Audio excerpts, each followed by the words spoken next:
setmana de les eleccions municipals, emocionats i il·lusionats per celebrar aquest acte central de campanya. Per als que no ens coneixeu, us diré que som un grup que portem 8 anys a l'Ajuntament, donant el millor que tenim i intentant posar un somriure amb tot el que fem. Encara que semblem xicotets, enguany, a més, ens han deixat sense espais electorals per publicitar-nos. Som molt grans i molt valents.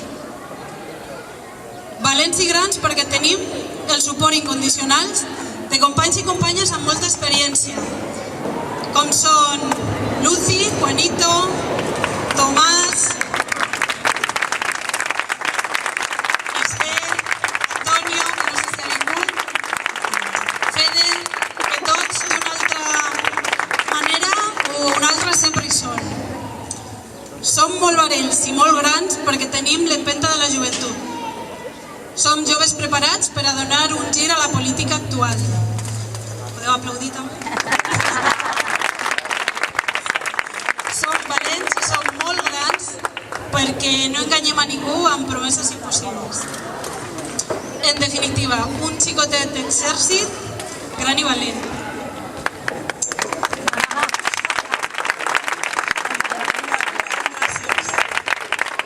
Ara, els més valents i valentes del partit us explicaran les idees i projectes que volem per a Santa Pola.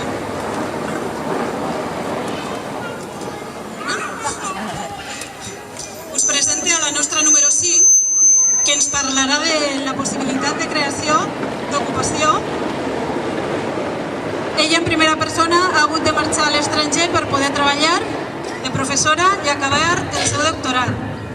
Directament de Tennessee, Elena Bonmatí.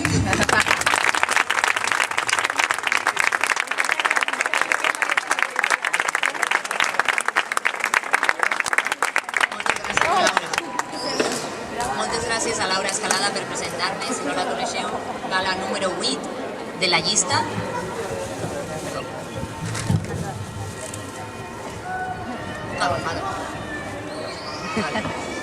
Ella és professora i ella treballa a Catalunya. També està exiliada, però exiliada a un altre lloc.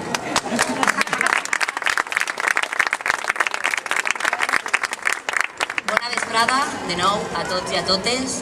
És un plaer per a mi estar ací avui. Primer de tot, vull donar les gràcies. Gràcies a la meva família per tornar a acollir-me en sa casa cada vegada que vinc dels Estats Units.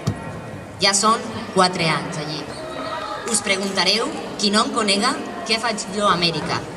Doncs bé, la resposta, com ha dit Laura, és que estic acabant els meus estudis allí. Però per què? Perquè ací les retallades de l'educació no em permeten fer el meu doctorat. El doctorat que jo desitge i com jo, hi ha molts més joves. No només joves estudiant, també hi ha joves treballant i fugint d'un país on els polítics no han sigut capaços de crear nous llocs de treball. Polítics que consenten que els diners invertits ací en educació vagin a parar a altres països. Eixos polítics diuen que és una oportunitat anar-se'n fora.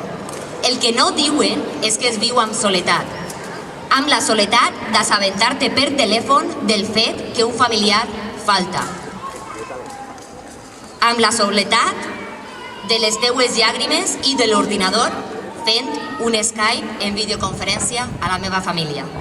Amb el desconsol de no poder acompanyar a les cosines, cosins, oncles, tios, germans i germanes i als pares, als meus pares en aquests moments. Moments on l'abraçada es fa a l'aire gelat d'un mes de novembre o un mes de gener. Ningú no em va dir que els meus estarien bé, que jo no podria dir un adeu o un estime Yayos, Yayo Manuel el Pelaet o Gasparet el Migó, un t'estime tia María Jesús.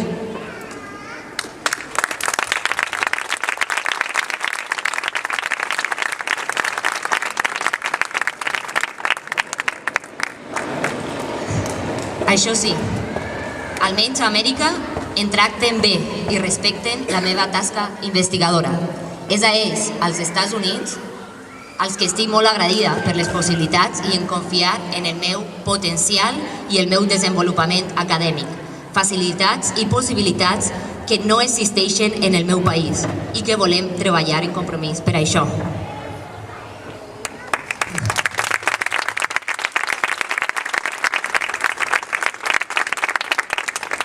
També vull donar les gràcies, especialment al meu pare i a la meva mare, per preocupar-se per mi i per fer que no em furten i em roben un dret, com és la seguretat social. Ells són els que paguen per mi. No tots els joves tenen eixa sort. Hi ha joves que no poden permetre caure malalt, ja que això els fa pagar 100 euros mínim per una visita mèdica quan tornen a veure a la família i a la seva gent a Espanya. I quan jo torne, quina il·lusió tinc? Què busque? Tinc l'esperança de que algú cree una forma d'oci, done alternatives al meu poble, com ara és millorar museus, crear concursos literaris, exposicions artístiques. En definitiva, una millora de les activitats culturals i educacionals que fan molta falta així al poble i a la comunitat valenciana. També tinc l'esperança que es connecte Santa Pola amb les universitats americanes, promovent escoles de primavera i de tardor, per tal de desestacionalitzar el treball a Santa Pola, i això sí és possible. Finalment, tinc l'esperança de ser una jove amb futur així al meu poble, amb un somriure i que amb valentia torne a ser Santa Pola ma casa. Gràcies, companys i companyes. Gràcies a tota la gent que està avui així i a aquells que no estan presents. Als meus germans, gràcies papà, gràcies mamà, gràcies Paquito per totes les idees i per fer possible estudiar als Estats Units. Soc Elena Bonmatí González.